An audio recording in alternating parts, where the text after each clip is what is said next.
Halo semuanya, semoga baik-baik saja pada hari yang indah ini. Perkenalkan, nama saya Laura. Anjing.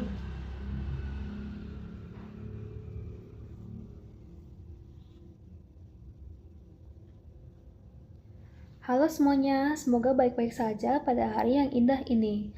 Perkenalkan, nama saya Laura, mahasiswa semester 1 di Prodi Farmasi, Fakultas Kedokteran dan Kesehatan. Materi dalam video kali ini adalah tentang konsep asam basa. Pertama-tama, kalian pernah dengar gak sih apa itu pH? Kata pH berasal dari kata Prancis, di mana artinya adalah kekuatan hidrogen. pH merupakan ukuran derajat keasaman suatu larutan dengan mengukur berapa jumlah ion H+ dalam suatu larutan tersebut. Ini adalah skala pH. Jadi di sini kita bisa melihat seberapa asam atau basa suatu bahan. Semakin rendah pH suatu larutan, berarti semakin asam. Dan semakin tinggi pH suatu larutan, berarti semakin basa. Nah, bisa dilihat di gambar skalanya ya. Asam lambung memiliki pH 1, berarti keasamannya tinggi. Dan sabun memiliki pH 11, berarti sabunnya bersifat basa. Sedangkan yang di tengah yaitu pH 7, berarti pH-nya netral. Contohnya air. Sebab pH yang lebih rendah dari 7 merupakan asam, dan yang lebih dari 7 merupakan basa. Skala pH hanya bisa ditentukan dari 0 sampai 14. Jadi, kita sudah tahu ya pengertian dari pH. Sekarang, mari kita pelajari konsep asam basa. Kita sudah ketahui kalau ion H+ dapat menentukan keasaman dan kebasahan suatu larutan. Tapi, selain itu, apa saja sih yang membuat asam itu asam dan basa itu basa? Mari kita mempelajari tentang prinsip-prinsip asam basa. Nah, di sini terdapat 3 konsep tentang asam basa, yaitu Arrhenius, Bronsted-Lowry, dan Lewis. Kira-kira prinsipnya apa saja ya? Saya akan memberikan kalian waktu 15 detik untuk menjawab. Kalau masih bingung, boleh di-skip ya.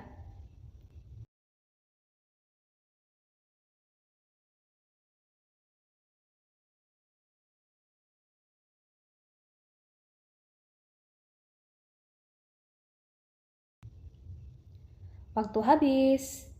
Oke, pertama-tama, mari kita membahas teori Arrhenius. Menurut Arrhenius, asam melepaskan ion H+ dalam air, dan yang basa melepaskan ion OH- dalam air. Contohnya pada senyawa HCl yang melepaskan ion H+ sehingga HCl bersifat asam, dan NaOH bersifat basa karena melepaskan ion OH-. OH- bukan OH+. Di dalam teori Bronsted-Lowry, larutan asam dapat mentransferkan proton yaitu ion H+ ke larutan lain, dan yang basa adalah penerima proton. Jika netral, akan terjadi perpindahan proton. Jadi, dalam teori Bronsted-Lowry menyatakan penerimaan dan pemberian proton untuk menentukan sifat asam basa. Di bagian kanan terdapat contoh dari teori Bronsted-Lowry. Terdapat reaktan NH3 dan H2O dengan produknya OH- dan NH4. Kita bisa melihat bahwa reaktan NH3 menerima proton, berarti H+-nya bertambah 1, sehingga menjadi NH4. Kita bisa tahu dari reaksi ini kalau NH3 merupakan basa dengan NH4 sebagai asam konjugasi. Dan selanjutnya, H2O melepaskan protonnya dan menjadi OH-, sehingga H2O bersifat asam dengan basa konjugasinya OH-. Tapi seharusnya H2O bersifat netral dong. Kenapa bisa jadi asam? Nah, sebab H2O merupakan larutan yang bersifat amfoter. Nanti pada slide kedepannya kita akan membahas apa itu amfoter. Dan pada akhirnya, teori Lewis. Menurut teori Lewis, asam merupakan penerima pasangan elektron. dan basa merupakan pemberi pasangan elektron. Kalau pada keadaan netral, akan terjadi pembentukan ikatan kovalen koordinasi. Teorinya hampir mirip dengan teori Bronsted-Lowry, namun yang membedakan adalah perpindahan elektron. Sejauh ini kita sudah pelajari apa yang membuat satu larutan bersifat asam atau basa ya. Dan selain itu, kita juga bisa menentukan kuatnya atau lemahnya asam basa. Caranya gimana ya?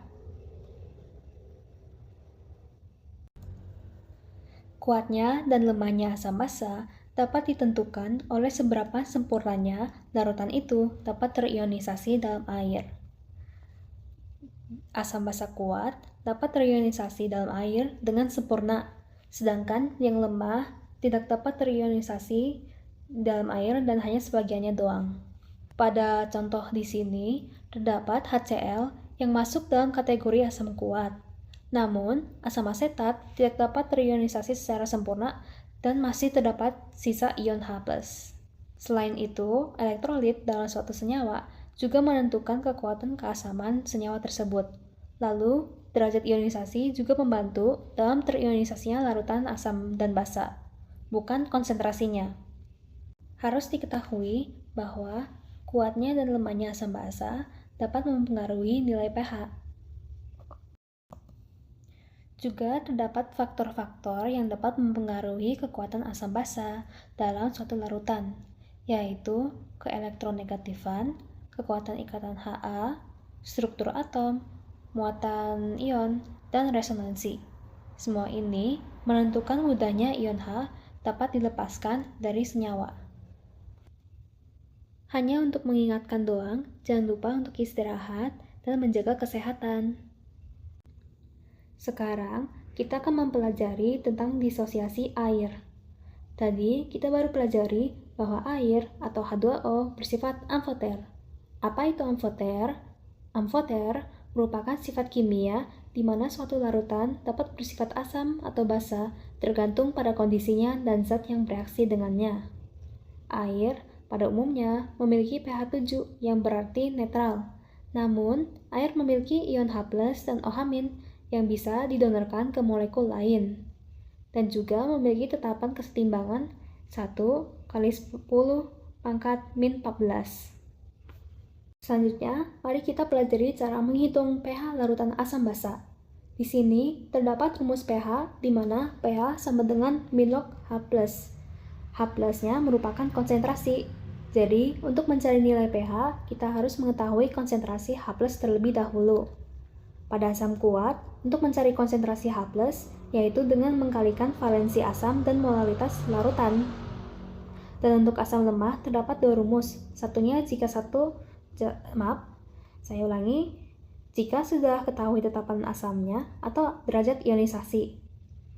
Di bagian kanan ada contoh soal yang bisa kalian pause untuk mengerjakannya. Oke, jadi HNO3 memiliki satu ion H+, jadi valensinya ada 1, dan molaritasnya sudah disebutkan pada soal, lalu dikalikan dan hasilnya menjadi 1/10⁻²m. Kita sudah ketahui konsentrasi H+-nya dan tinggal diletakkan di belakang min log. Jadi min log 1/10⁻². Nah, pangkatnya dipindahin ke depan dan hasilnya jadi 2 min log 1. Selanjutnya, kesetimbangan asam basa yang merupakan laju reaksi maju sama dengan laju reaksi balik dalam sistem reaksi. Kondisi tersebut bersifat konstan dan bukan statis. Kesetimbangan asam basa mempunyai prinsip yang disebut dengan prinsip Le Chatelier, yang menjelaskan bahwa sistem setimbang akan menyesuaikan diri, meskipun mengalami gangguan seperti perubahan tekanan, konsentrasi, dan suhu dengan mengurangi pengaruhnya. Sekarang, larutan buffer atau yang bisa disebut dengan larutan penyangga atau dapar merupakan suatu larutan yang pH-nya tidak dapat berubah drastis jika ditambah asam atau basa kuat dalam jumlah yang sedikit. Larutan buffer selalu memiliki asam lemah dengan basa konjugasi dan sebaliknya. Contoh larutan buffer yang dapat ditemukan dalam tubuh kita yaitu darah dan cairan intrasel. Kenapa mereka harus mempertahankan kestabilan pH? Sebab keasaman pH dapat mempengaruhi metabolisme, enzim, dan fungsi organ. Dan jika tidak stabil, maka tubuh kita tidak akan bekerja dengan baik. Selanjutnya, asam poliprotik. Pengertiannya yaitu larutan asam yang memiliki lebih dari satu proton ion H+. Ada jenisnya, yaitu diprotik, triprotik, dan seterusnya. Contoh pada asam poliprotik yaitu asam fosfat yang bersifat triprotik. Karena asam fosfat dapat melepaskan 3 proton sehingga masuk dalam kategori triprotik. Selanjutnya yaitu titrasi asam basa, suatu metode penelitian kuantitatif yang menggunakan zat titran yang sudah diketahui konsentrasinya untuk menentukan konsentrasi suatu titrat.